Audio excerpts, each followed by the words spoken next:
کوئی سنی بھلا دوزخ کے طرف کیوں جائے، غوث و خواجہ و رضا خان نہ جانے دیں گے۔ جب ایک بات آ گئی تو اور سنیے، میدان محشر میں جب حساب کتاب ہو جائے گا، لوگ جن کو جنت میں جانے کا حکم ہوگا وہ جنت میں چلے جائیں گے، جن کو دوزخ میں جانے کا حکم ہوگا وہ دوزخ میں چلے جائیں گے۔ سارے لوگوں کا حساب کتاب ہو گیا، اپنے اپنے ٹھکانے میں چلے جائیں گے۔ ایسے عالم میں ایک جنتی جنت کے کھڑکی سے دیکھے گا کہ فلاں ابن فلاں مسلمان تھا، ایمان والا تھا، کلمہ پڑھنے والا تھا، اور آج جو ہے جہنم میں جل رہا ہے۔ جنت ہی سے وہ پکار اٹھے گا، او نادان، دنیا میں تو بڑا اچھا انسان بنا تھا، دنیا میں بہت اچھا اخلاق والا کہلاتا تھا، آج کیا ہوا کہ تم جہنم میں جل رہے ہو؟ اتنا کہے گا تو وہ دوزخی دوزخ سے پکار اٹھے گا کہ اے لوگو، آج میں جہنم میں اس لیے جل رہا ہوں کہ وقت کے اندر رہ کر کے ہم نماز نہیں پڑھتے تھے، اسی بنا پر اللہ تعالیٰ نے مجھے جہنم میں ڈال دیا۔ ایک جنتی جنت میں رہے گا، پکار اٹھے گا، او دوزخی دوزخ میں کیوں جل رہا ہے؟ تو قوم مسلم میں جو لوگ ہوں گے یہ لوگ کہیں گے ما سالککم فی سقر، ہم وقت کے اندر رہ کر کے نماز نہیں پڑھتے تھے۔ اس لیے نماز پڑھا کیجئے۔ ایک ایک نماز کے بارے میں وہاں 2 کروڑ 88 لاکھ برس جہنم میں جلنا ہوگا۔ چاہے عورت ہو مرد ہو، جس پر نماز فرض ہو گیا، حد بلوغیت پار کرنے کے بعد اس سمے سے لے کے موت کی آخری شام تک نماز کسی بھی صورت میں کسی کو معاف نہیں ہے۔ جب تک دماغ عقل سلامت ہے نماز فرض ہے، اور جو نہیں پڑھیں گے ان کا حال وہاں بہت برا ہونے والا ہے۔ کسی کا کچھ نہیں بگڑے گا، جو نہیں پڑھے گا اس کا بگڑ جائے گا۔ شاعر کہتے ہیں، کوئی سنی بھلا دوزخ کے طرف کیوں جائے، غوث و خواجہ و رضا خان نہ جانے دیں گے۔ دل میں روشن ہے تیرے دم سے چراغ سنت، اعلیٰ حضرت تیرا احسان نہ جانے دیں گے۔ لب پہ شاداب و پیکر کا ترانہ ہے یہی، ہاتھ سے آپ کا دامن نہ جانے دیں گے۔ درود شریف پڑھیں، اللہم صلی علی سیدنا شفیعنا حبیبنا مولانا محمد معدن الجود والکرم، بارک وسلم صلو علیہ وسلم علیکہ یا رسول اللہ صلی اللہ تعالیٰ علیہ وسلم۔ حضرات، وقت بہت کم ہے، مختصر انداز میں ایک واقعہ سنیے، پھر میں آپ سے رخصت ہو جاؤں گا، اس لیے کہ آج مجھے یہاں سے بہت دور جانا بھی ہے، اور آپ کے سامنے مولانا مصلح الدین صاحب کچھ ہی دیر میں آنے ہی والے ہیں، ابھی نماز پڑھنے گئے ہیں، وہ آئیں گے، بہترین انداز سے ان کی خطاب سنیے گا۔ بس ایک واقعہ سنیے۔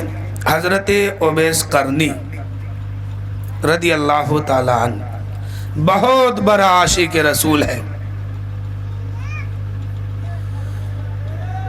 یہ اپنی ماں کا خدمت کر کے بہت بڑا مقام حاصل کیا ہے، بہت بڑا مرتبہ میں یہ فائز ہے۔